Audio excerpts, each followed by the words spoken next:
Hello Taurus, Sun, Moon, Rising, and Venus signs. Kamusta kayo? Sana po'y nasa mabuti kayong kalagayan. Welcome back po sa Star Tarot. Kung bago kayo dito, welcome din kayo. Thank you sa inyong support. I truly appreciate it.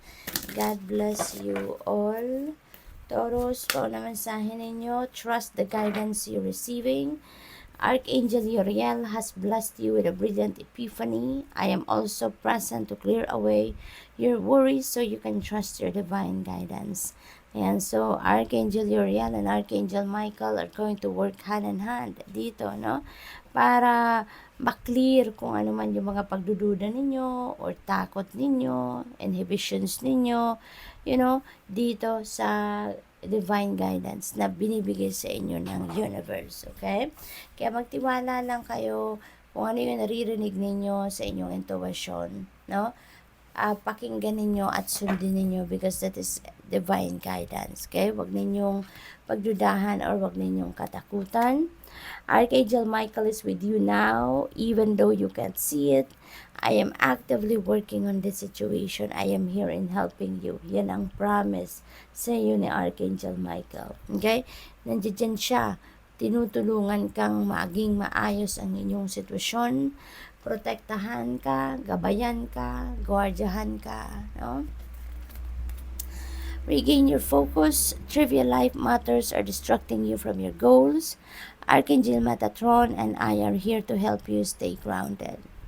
Working hand in hand, no? Magtutulungan si Archangel Michael and Archangel Metatron dito para matulungan kang maging grounded, no? Kasi maaaring distracted ka, maaaring worried ka ngayon, stressed out, yung gano'n, kaya hindi ka nakakapag-focus sa mga bagay na dapat ninyong pag-focusan. Ano? Kaya tutulungan ka ng dalawang archangels na to help you grounded. Okay? To guide you on how to ground yourself. Welcome abundance into your life. Napakaganda. Prosperity is on its way to you. Have faith that source will heal your financial challenges. Ayan. So, huwag kayong mag-alala if you have financial struggles. Kasi ngayon, sabi ni Archangel Michael, prosperity is on its way to you. So, meron dito mga financial blessings or financial opportunities na paparating that is going to solve, no, your financial challenges. No? Meron dito mga kaperahang parating para mabigyan ka ng prosperity and abundance, and you'd be able to solve your financial struggles. Don't give up on love. A relationship you cherish can be healed. Allow me to clear the way for forgiveness so that love can thrive again. Ayan, so sigurang iba sa inyo, merong mga rough patch na pinagdadaanan siguro sa inyong romantic relationship, no? And nandito si Archangel Michael, no? Tutulungan kayo. Sabi niya, allow me, okay? Naghihingi siya ng permission sa iyo na payagan siya na i-clear yung way for forgiveness so that love can thrive again. So, tutulungan ka rito, no? Humihingi ng permission sa iyo si Archangel Michael na payagan mo siya, na tulungan ka na palinawin ang iyong kaisipan, bigyan ka ng room sa puso mo for forgiveness, diba? So that magkaroon kayo ng kapatawaran doon sa mahalin nyo sa buhay, no? Na meron kayong rough patch na pinagdadaanan sa ngayon. Get your power back. You have forgotten who you are. You are a child of divine, so take back your power. Kasi maaring you allowed other people to run your life sa ngayon. Maaring you allowed other people to run your life, to make a decision for yourself, 'di ba? Parang baka ang iba sa inyo sa ngayon, sumusunod lang kayo lagi, nagbabaw na lang kayo lagi sa kung sino man, sa kung sino yung nagdidikta kung ano ang dapat mong gawin, nagdidikta kung saan ka papunta, yung mga ganun ba? We have take control of your thoughts. Your thoughts are creating your reality. Have faith and stay focused on the outcome that you truly desire. Okay? Powerful. Reminder ito, no? Powerful ang thoughts natin.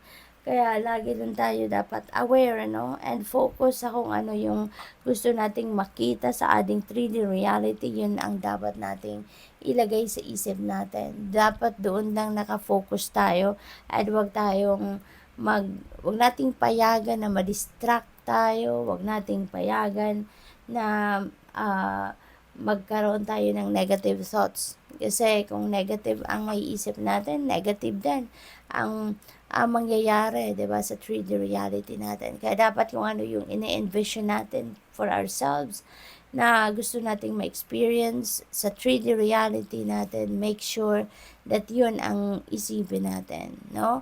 So, always be aware of what you are thinking. Okay? Dahil yun at yun ang i-create ninyo sa inyong realidad. Let it go. This situation no longer serves you. Allow me to sever your energetic connections to the past so you can embrace the future. Ayan. So, meron sitwasyon dito sa buhay ninyo na hindi yan makakabuti para sa inyo. Hindi na yan nakakasupport ng inyong soul's growth. Hindi na nagsiserve yan ng inyong highest good. Kaya, yung parang hinihingi dito ni Archangel Michael ang inyong